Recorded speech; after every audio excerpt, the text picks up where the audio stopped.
অন্নপূর্ণা ভান্ডার নিয়ে নন্দিনী সলিউশনের পক্ষ থেকে একটা বিশেষ কথা। সারাদিনে অন্তত 50-60টা ফোন পাচ্ছি যে দাদা অন্নপূর্ণা ভান্ডার চালু হয়েছে কিনা বা অন্নপূর্ণা ভান্ডার নিয়ে কি ইনফরমেশন আছে। দেখুন, বারবার তো সবাইকে ফোন করে সমস্ত কিছু বলা সম্ভব নয়। বিজেপি সরকার ঘোষিত অন্নপূর্ণা ভান্ডার অবশ্যই চালু হবে, খুব শীঘ্রই চালু হবে। তা এই যে দেখতে পাচ্ছেন, আমাদের যে রেকর্ড অনুযায়ী আমরা দেখতে পাচ্ছি যে অন্নপূর্ণা ভান্ডারের যে পোর্টাল, সেই পোর্টাল থেকে যখনই আমরা ক্লিক করছি আমাদেরকে লক্ষ্মীর ভান্ডার পোর্টালে কিন্তু নিয়ে চলে যাওয়া হচ্ছে।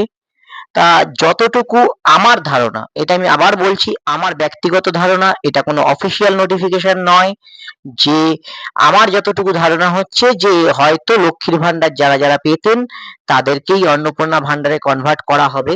আমি আবার বললাম, এটা সম্পূর্ণ আমার নিজস্ব ধারণা, এটা এখনো অফিসিয়াল কোনো অ্যানাউন্সমেন্ট নয়।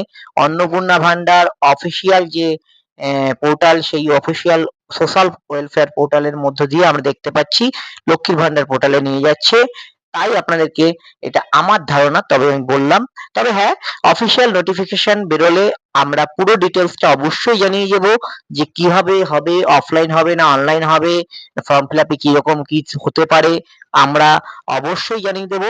তার জন্য আমাদের চ্যানেলটাকে সাবস্ক্রাইব করে রাখুন, আমাদের ফেসবুক পেজকে লাইক করে রাখুন, ফলো করে রাখুন, আর আমাদের হোয়াটসঅ্যাপ গ্রুপে জয়েন হয়ে থাকুন। তবে এটুকু যতটুকু জানতে পারা যাচ্ছে যে অবশ্যই আধার লিঙ্কড মোবাইল নাম্বারটা লাগবে, পার্সোনাল ডিটেলস, ব্যাংক অ্যাকাউন্ট, নাম, ব্যাংক অ্যাকাউন্টের যে নামটা থাকবে সেই ব্যাংক অ্যাকাউন্টের নাম এবং আধারের নাম যাতে একই থাকে, আইএফসি কোড এবং আধার ব্যাংক পাসবুক ফটো, এই সমস্ত জিনিসগুলো কিন্তু আগে থেকে রেডি করে রাখুন। আমাদের মাননীয় মুখ্যমন্ত্রী শুভেন্দু অধিকারী মহাশয় বা তার মন্ত্রিপরিষদ যখন এই অন্নপূর্ণা ভান্ডার নিয়ে কোনো ডিসিশন নেবেন, অফিসিয়ালি ডিসিশন হবে, তখন আমরা আমাদের নন্দিনী সলিউশনের পেজ, ইউটিউব চ্যানেল এবং আমাদের হোয়াটসঅ্যাপ গ্রুপে আপনাদের সুবিধার্থে জানিয়ে দেব। তবে আশা করা যায় আপনারা সকলেই এই সুযোগ সুবিধার অংশীদার হতে পারবেন। Thank you.